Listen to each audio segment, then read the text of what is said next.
नमस्कार। स्वागत है आप सबका राजनीति के इस अखाड़े में। मेरा नाम है अजय सेतिया। मित्रों, अरविंद केजरीवाल अपने वफादारों से फीडबैक ले रहे हैं। क्या फीडबैक ले रहे हैं? फीडबैक यह ले रहे हैं कि अगर वह इस्तीफा देकर सुनीता को सीएम बना दें तो कितने एमएलए बगावत कर सकते हैं। यह फीडबैक अपने वफादारों से लिया जा रहा है। केजरीवाल की अब सबसे बड़ी चिंता उस शीश महल को बचाने की है जिसे उन्होंने और उनकी पत्नी ने सारे नियम कायदे ताक पर रख करके बनवाया है। दिल्ली विधानसभा चुनाव में सिर्फ 6 महीने बाकी रह गए हैं। लोकसभा चुनाव में भारतीय जनता पार्टी ने 70 में से 52 विधानसभा सेगमेंट जीते हैं। यानी 52 सेगमेंट में बढ़त बनाई है भारतीय जनता पार्टी के उम्मीदवारों ने। भाजपा ने उन 52 सीटों पर बेहतरीन उम्मीदवार चुनने की प्रक्रिया शुरू कर दी है। इन 52 सीटों के आम आदमी पार्टी के विधायक अपने राजनीतिक भविष्य को बचाने के लिए हाथ पांव मार रहे हैं।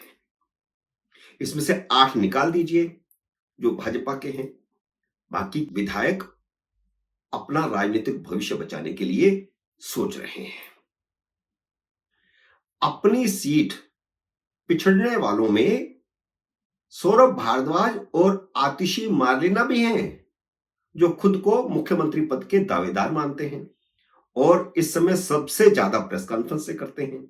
लेकिन ये दोनों अपने अपने सेगमेंट में अपने अपने विधानसभा क्षेत्र में पिछड़े हैं। केजरीवाल के speaker, deputy speaker, chief whip कोई भी अपनी सीटों पर लीड नहीं दिला पाया। केजरीवाल को पता है कि वह मोदी सरकार उन्हें कभी भी बर्खास्त कर सकती है। वह कभी भी बर्खास्त हो सकते हैं। वह ज्यादा दिन मुख्यमंत्री बने नहीं रह सकते। नरेंद्र मोदी ने राज्यसभा में इसके पर्याप्त संकेत दिए हैं जब उन्होंने भ्रष्टाचार के मामले में बिना नाम लिए केजरीवाल का जिक्र किया। यानी जिक्र वह केजरीवाल का ही कर रहे थे, आम आदमी पार्टी का ही कर रहे थे, लेकिन बस उन्होंने नाम नहीं लिया।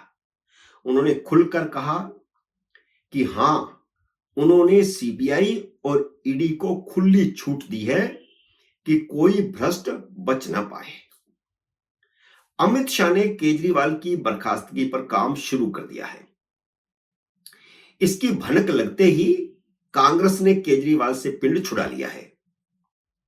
आज की खबर यही है कि कांग्रेस की तरफ से जयराम रमेश ने ऐलान कर दिया है कि उसका अब आम आदमी पार्टी से दिल्ली और हरियाणा में कोई गठबंधन नहीं है।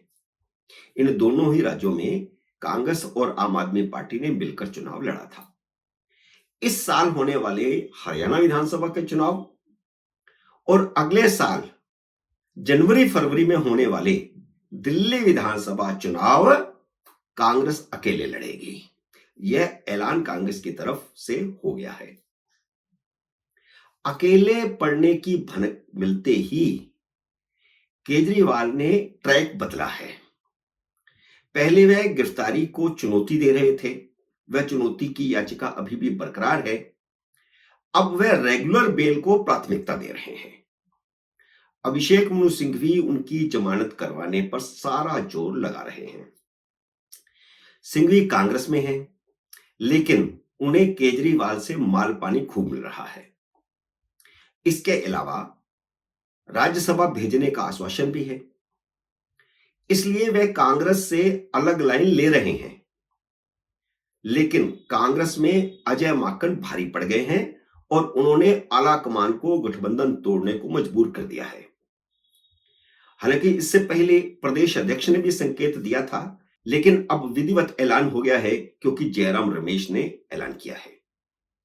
यह अजय माकन ही थे जिन्होंने शीश महल और शराब घोटाले का पर्दाफाश किया था। शीश महल पर भी कार्रवाई शुरू हो गई है। शराब घोटाले की तो कार्रवाई चल ही रही है, उसमें वह जेल में है। अब शीश महल की भी कार्रवाई शुरू हो गई है। दिल्ली सरकार के पीडब्ल्यूडी के 2 इंजीनियर सस्पेंड कर दिए गए हैं। 5 और की जांच चल रही है, वे भी जल्द ही सस्पेंड होंगे। इन अफसरों ने सारे नियम कायदों को ताक पर रखकर केजरीवाल का महल बनवा दिया, जबकि बजट में नई कंस्ट्रक्शन का कोई प्रावधान ही नहीं था। मुरम्मत के नाम पर छोटे छोटे बिल बनवाकर नई इमारत खड़ी कर दी गई और पुरानी इमारत पर बुलडोजर चला दिया गया। केजरीवाल के आदेश पर अफसरों के 21 फ्लैट खाली करवाकर तोड़ दिए गए और उन्हें सीएम आवास में मिला दिया गया। अफसरों के लिए खेल गांव में नए फ्लैट खरीदे गए, जिनकी कीमत भी करीब करीब 100 करोड़ रुपया है। केजरीवाल ने यह सब कुछ अफसरों से मिली भगत करके किया और अफसर मिली भगत में शामिल हुए। इतना ही नहीं, इलीगल कंस्ट्रक्शन की निगरानी सुनीता केजरीवाल कर रही थी, जिसके पास कोई संवैधानिक अथॉरिटी नहीं थी, वह किसी पद पर भी नहीं है। वह अरविंद केजरीवाल का पारिवारिक मकान नहीं बन रहा था, वह सरकार का मकान बन रहा था। सरकार मुख्यमंत्री के लिए आवास बना रही थी, हालांकि वह इलीगल था। इलीगल कंस्ट्रक्शन, कोई नक्शा पास नहीं हुआ, कोई कुछ नहीं हुआ, पूरी तरह इलीगल कंस्ट्रक्शन है। वैसे कायदे से तो उस पर बुलडोजर फिरना चाहिए, क्योंकि कोई नक्शा पास नहीं किया गया। अवैध कॉलोनियों में या रेगुलर कॉलोनियों में भी जहां अवैध एक फ्लोर बन जाता है, उसको जाकर के एमसीडी वाले तोड़ देते हैं। तो यह इलीगल कंस्ट्रक्शन भी टूटनी चाहिए, जैसे यूपी में टूटती है या और कई जगह पर टूटती है।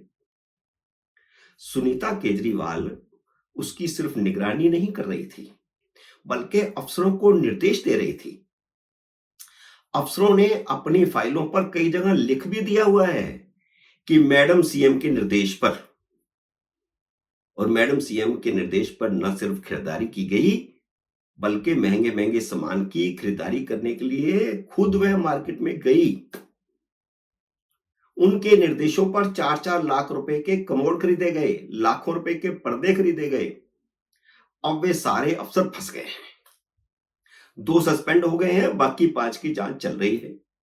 मोदी ने जब यह कहा है कि उन्होंने सीबीआई और ईडी को खुली छूट दी है, तो इसका मतलब साफ है कि मोदी सरकार केजरीवाल को आसानी से जेल से बाहर नहीं आने देगी, बल्कि अब तो तैयारी बर्खास्तगी की हो रही है।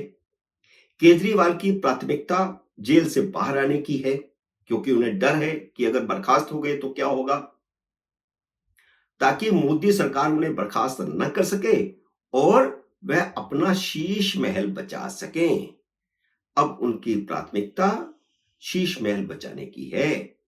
अगर वह जल्दी जेल से बाहर ना आए तो फिर प्लान बी है, और प्लान बी यह है कि वह इस्तीफा देकर के अपनी पत्नी को सीएम बनवा दें। और उसी के लिए अब यह फीडबैक लिया जा रहा है कि कितने विधायक इस्तीफा दे सकते हैं और उनकी सरकार गिरा सकते हैं। मित्रों, उम्मीद है मेरा यह वीडियो आपको पसंद आया होगा। इसे लाइक और शेयर कीजिए। अगर आपने मेरे यूट्यूब चैनल को अब तक सब्सक्राइब नहीं किया तो कृपया सब्सक्राइब करके अपना आशीर्वाद दीजिए।